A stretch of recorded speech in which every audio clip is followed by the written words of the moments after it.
Welcome, everyone. Bonjour tout le monde. 2 months ago, I was at a rink in Edmonton where I'd learned to play hockey. And that's about as far as you can get from the grandeur of Rideau Hall. And I was there because I was putting up my hand to run for the leadership of the Liberal Party of Canada. And I was doing that because I knew our country needed to take action. We needed to act to fix our economy. We needed to act to fight the Americans. We needed to act to deal with Donald Trump's tariffs. Il y a 9 jours, notre nouveau gouvernement a prêté serment et nous sommes immédiatement passés à l'action. Cette semaine, nous avons conclu un nouvel accord portant sur la défense nationale avec l'Australie pour protéger le Canada. Nous avons renforcé nos relations en matière de sécurité avec la France et le Royaume-Uni pour protéger les Canadiens et les Canadiennes. Nous avons lancé des discussions sur de nouveaux accords commerciaux avec l'Union européenne pour aider davantage les entreprises canadiennes.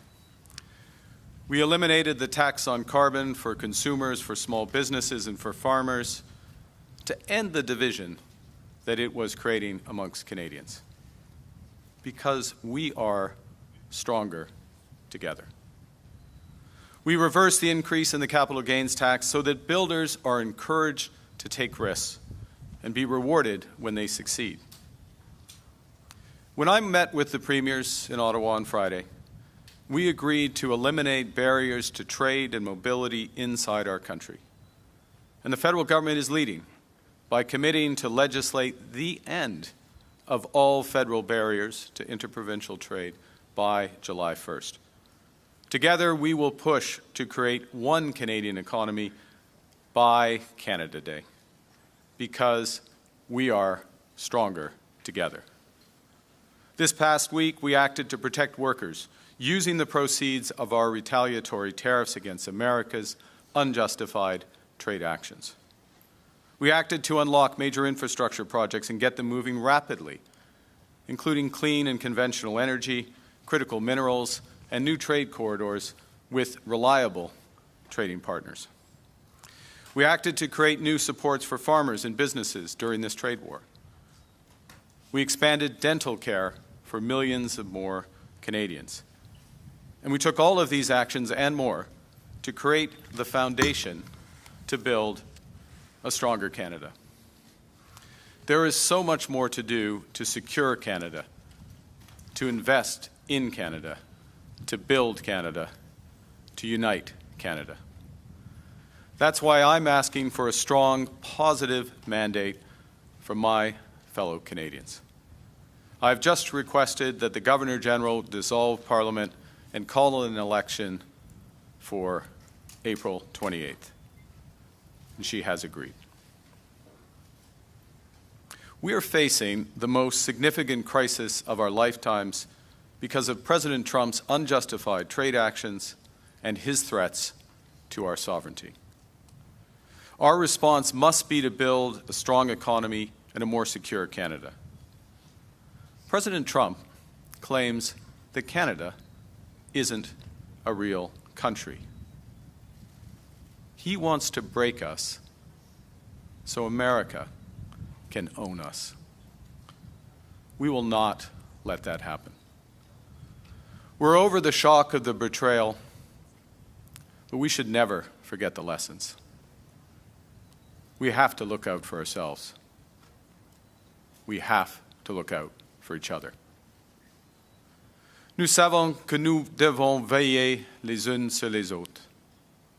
Nous ne pouvons pas contrôler le président américain, mais nous pouvons contrôler notre destin. Nous sommes maîtres chez nous. We can control our destiny. We can have a new Canada built by us, for us. We can give ourselves more than any foreign government can take away. And the best way we can deal with this crisis is to build our strength here at home. and help people who will be hit hardest by these tariffs. That's the right thing to do. That's the fair thing to do. That's the Canadian thing to do. That's what makes us strong. As part of that strategy, today I'm proposing a middle-class tax cut to help all working Canadians get ahead. We will cut the lowest income tax bracket by 1 percentage point for a middle-class tax cut that will benefit a two-income family by up to $825 a year. Aujourd'hui, je propose de réduire les impôts pour la classe moyenne pour aider tous les travailleurs canadiens. Nous réduirons d'un point de pourcentage la tranche d'imposition la plus basse. Cette réduction d'impôts pour la classe moyenne permettra de redonner $825 à une famille à deux revenus.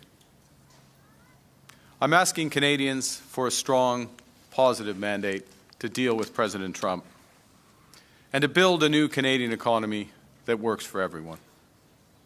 Because I know we need change. Big change. Positive change. You see, my generation was fortunate. For us, there were more opportunities and life was more affordable. You had to work hard, but you could get ahead. That was the bargain. But for the generations that have followed, they're working just as hard or even harder than we did. But they're struggling to pay the rent, to put groceries on the table, and to save for their kids' educations. J'ai passé toute ma carrière à comprendre comment le monde fonctionne et comment il pourrait être amélioré pour nous permettre d'en tirer le maximum. C'est ça qui a été notre priorité ces 9 derniers jours. Et ça restera toujours la priorité de notre nouveau gouvernement. Le défi est de taille, mais je veux que les Canadiens et les Canadiennes comprennent que nous avons tout ce dont nous avons besoin pour réussir ici au Canada. Si nous avons le bon plan et si nous travaillons ensemble. Parce que bâtir un Canada fort, ça prend tout le monde. Et il faudra faire preuve de leadership.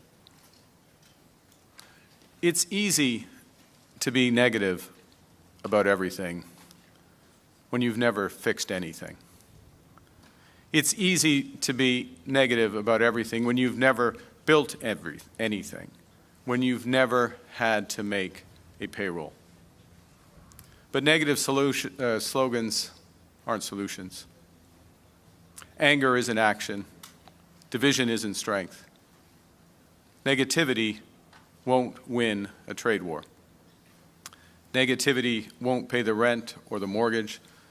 Negativity won't bring down the price of groceries. And negativity won't make Canada strong. Nous avons vu où la négativité et la division ont mené les États-Unis. Nous sommes plus forts quand nous sommes unis. Ils vont s'affaiblir parce qu'ils ne le sont plus. Alors, unissons-nous en cette période de crise. I love Canada. Our country has given me everything.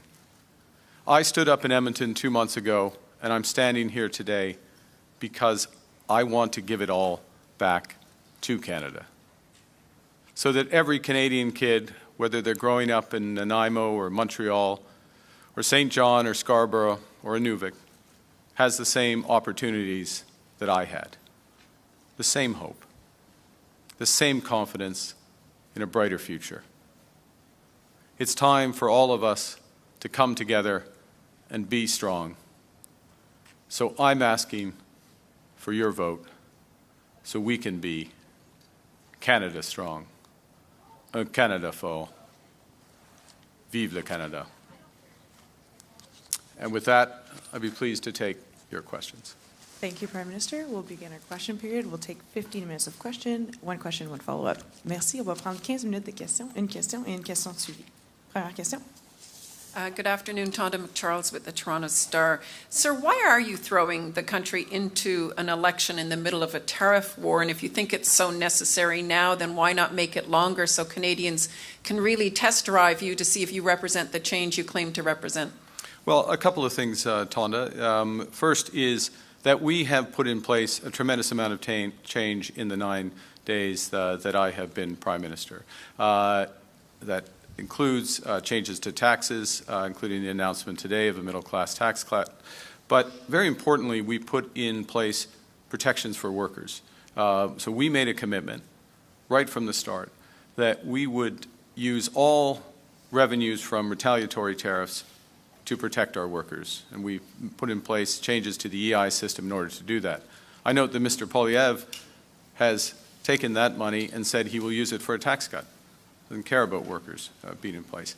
We put in place protections for businesses through this period.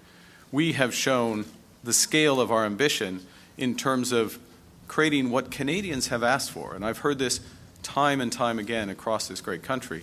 Canadians want one Canadian economy, not 13. They want us to break down those barriers. So we brought together the first ministers, the premiers of the provinces. We hammered out a consensus about achieving that. We're picking up on the model that Nova Scotia and others have put in place. We're making a commitment at the federal level to legislate the removal of all these barriers by Canada Day, so we can have free trade by Canada Day. So we've done a lot, I could go on, but we've done a lot in the 9 days to put in place many of the foundations.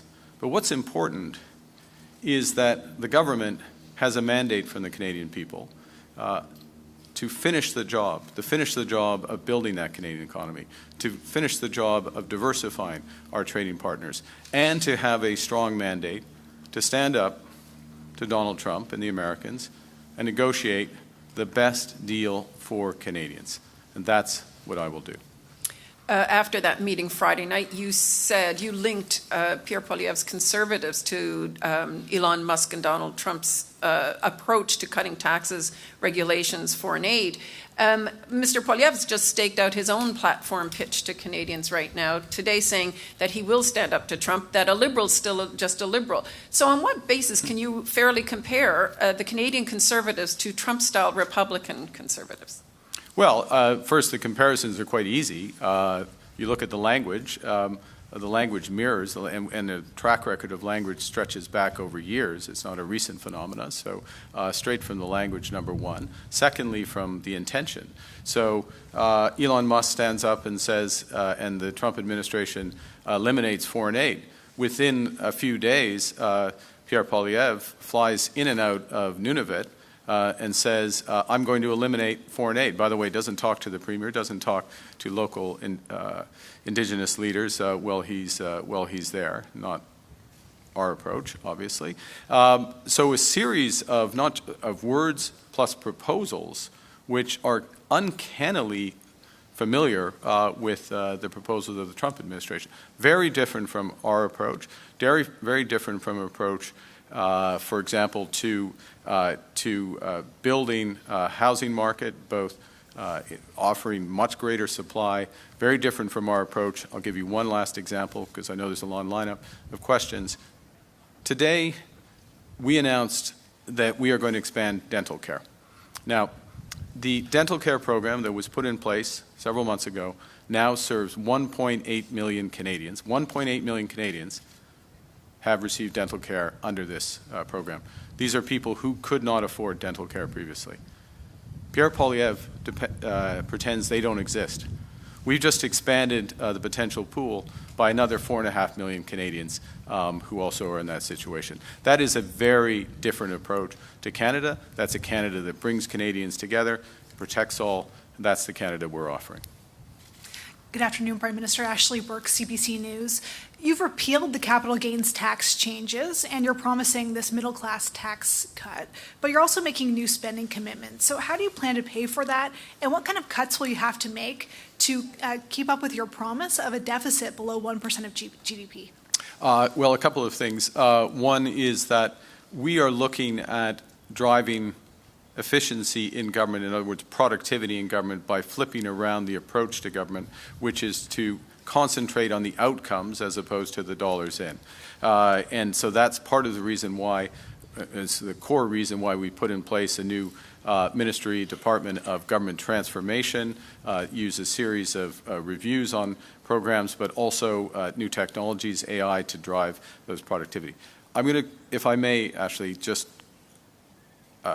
clarify something which you said, which is that we're differentiating between spending less as a government, and I would recall that government spending has gone up around 9% on average over the last several years. So we're going to get that level of spending increase down. That in and of itself will create room. But what we're concentrating on is Canada investing more. It is time to build. It's a tremendous time to build out this economy. It's what we need to do to create jobs, higher paying jobs and growth. And we will use scarce taxpayers' dollars to catalyze huge private investment in the likes of opportunities that we discussed as First Ministers on Friday. And for those who didn't watch it, I can understand why people wouldn't have watched that, so I'll say it now. This is clean and conventional energy. These are new trade corridors. This is millions and millions of homes in this country to get the cost of new homes down for all Canadians. And that's what we're looking to do as a government. That's what we will do as a government. And we put many of the foundations in place in just 9 days. We're asking for a mandate to finish that job. En français, maintenant ou après? Oui, sur ce que vous coupez juste là. Alors, en ce qui concerne l'assainissement budgétaire, ça implique plus la productivité du gouvernement que les réductions des dépenses actuelles. Alors, c'est une question de mettre l'accent sur les résultats, pas les dépenses eux-mêmes.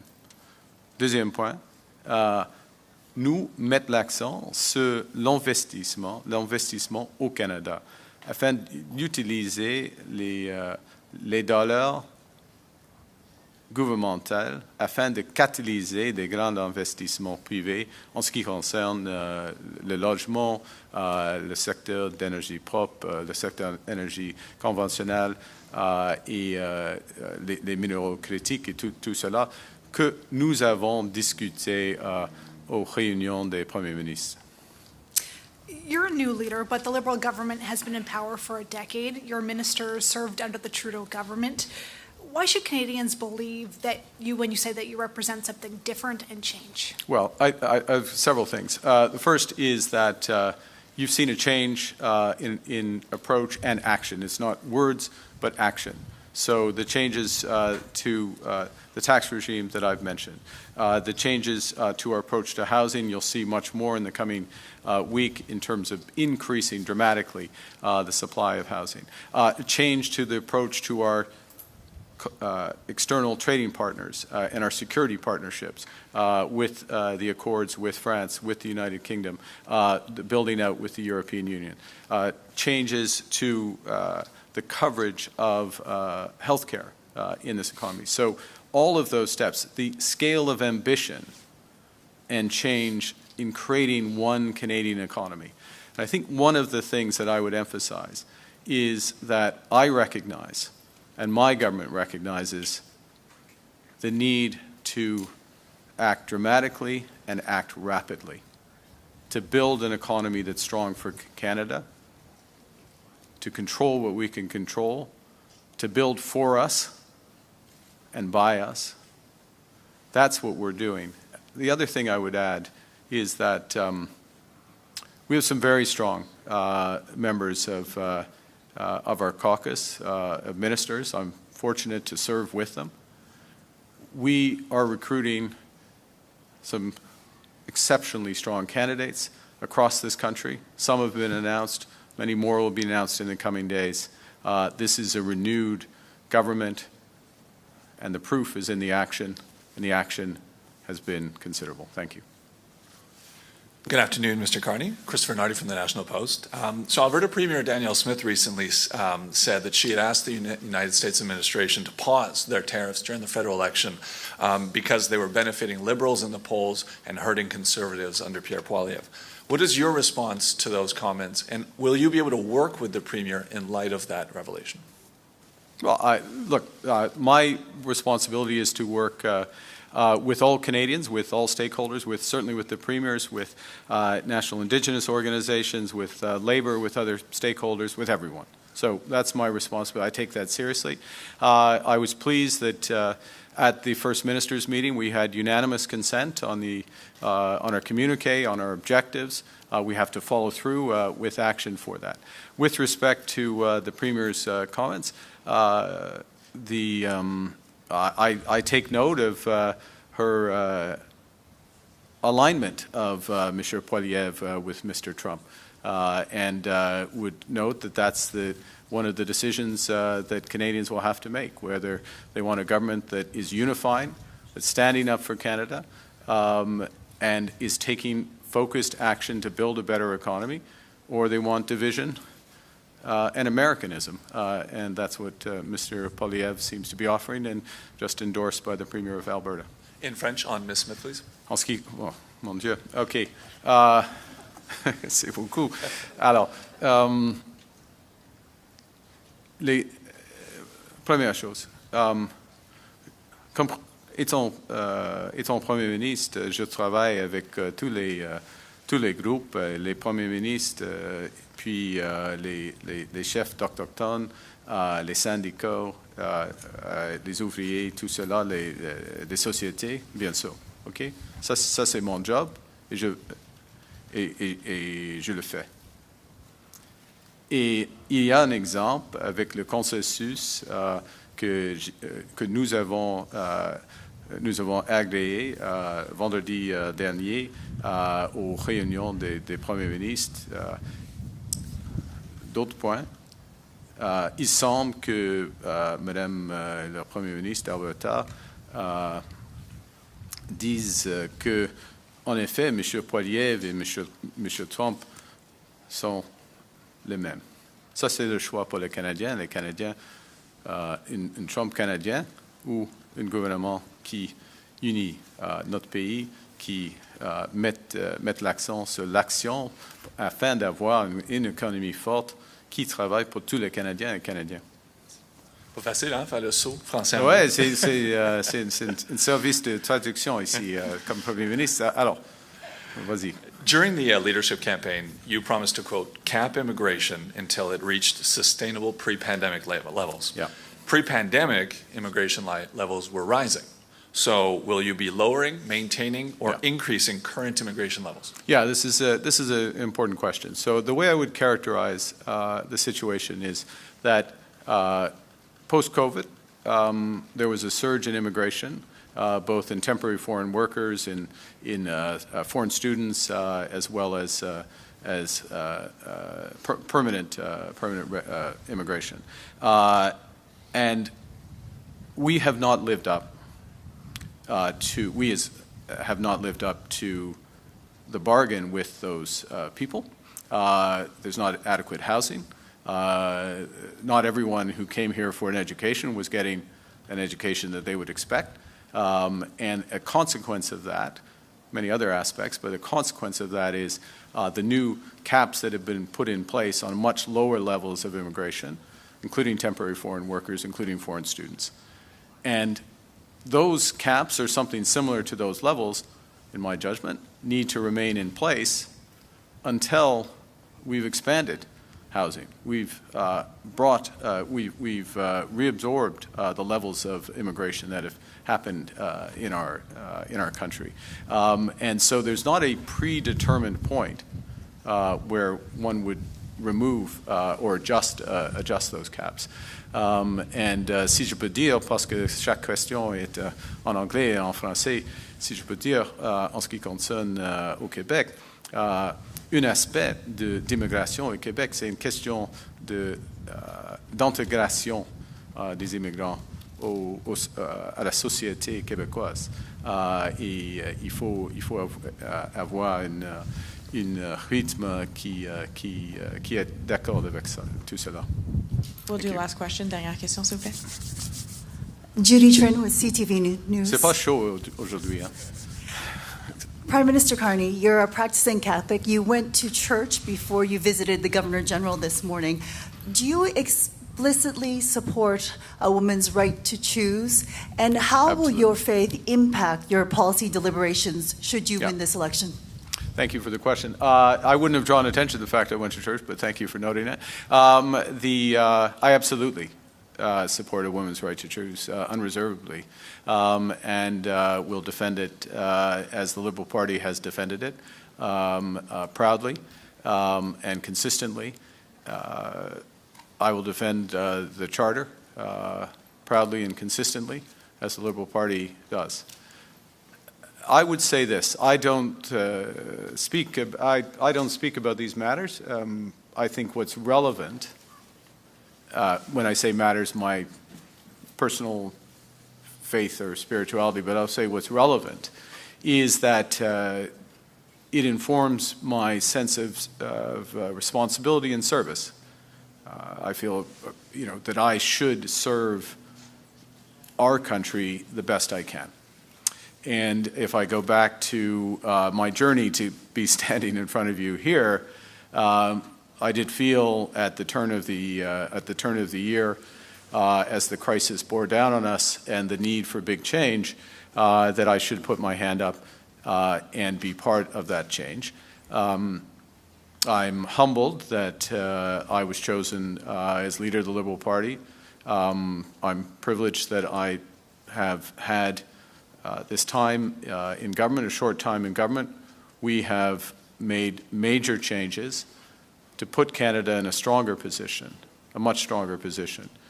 But much more needs to be done, and that's why I'm standing here in front of you and have asked, and the Governor General has agreed, for us to have this election so that we can make real change, positive change that brings this country together and builds an economy that works for everyone.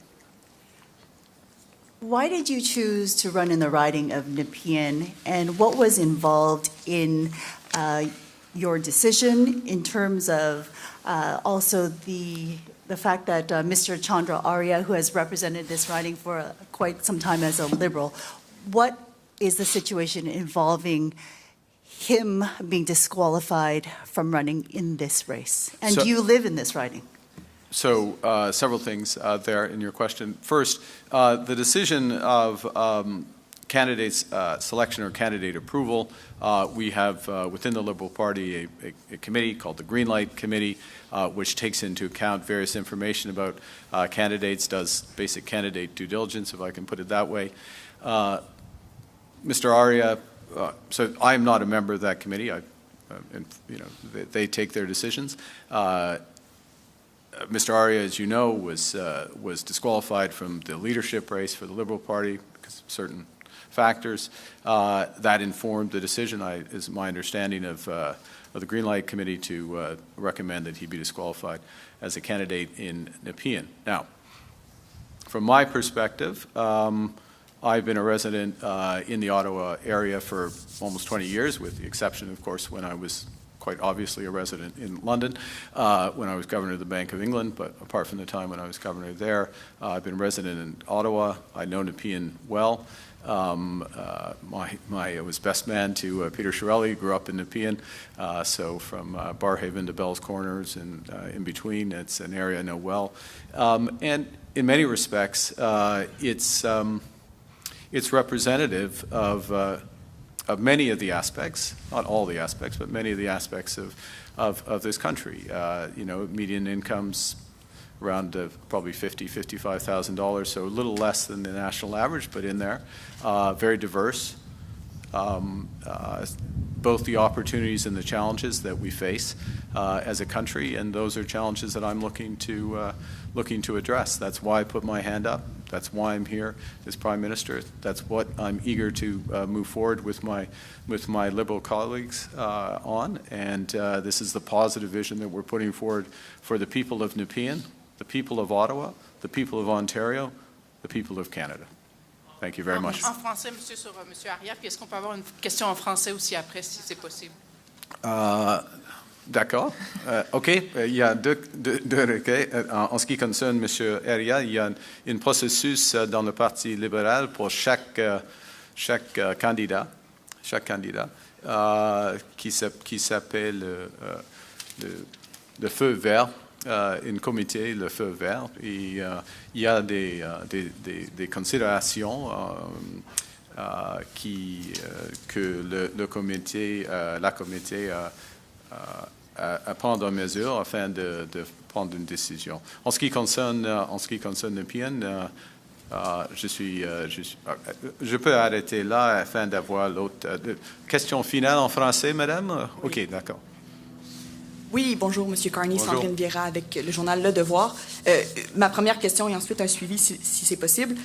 Vous dites que vous voulez rendre la fonction publique plus efficace, mais pouvez-vous nous donner un ou deux exemples de programmes que vous comptez couper? Non, il y a d'autres choses. Il y a deux choses. Par exemple, si on a un programme afin d'accélérer l'investissement dans le logement, il y a une question pour chaque dollar du gouvernemental, combien de dollars du secteur privé va être investi? Alors, c'est une question de productivité, pas de couper. Et vous n'avez toujours pas Dernière parlé à M. Trump depuis votre arrivée. Les relations avec les États-Unis sont maintenant au cœur des préoccupations des électeurs. Ils voudront choisir, au terme de la campagne, la meilleure personne pour faire face au président. Donc, est-ce que vous vous engagez, considérant que ça sera une campagne très courte, à rencontrer ou vous entretenir avec M. Trump pour démontrer aux Canadiens que vous êtes capable de lui faire face? Je suis bien capable de lui faire face. Mais est-ce que vous vous engagez à le faire avant? Ouais, il y a des conditions maintenant. Monsieur le Président, lui doit reconnaître que le Canada est un pays souverain. Il faut le dire. Il faut l'accepter. Avant d'avoir une grande discussion en ce qui concerne un accord commercial. Donc, vous ne parlerez pas à M. Trump tant qu'il ne dit Dernière pas question, que... On n'a pas de réunion. On parle toujours. On peut parler toujours. OK. Alors, c'est Merci. tout? C'est ce qui m'a fait à la conférence de presse. Thank you. D'accord. Merci beaucoup. Bonne chance.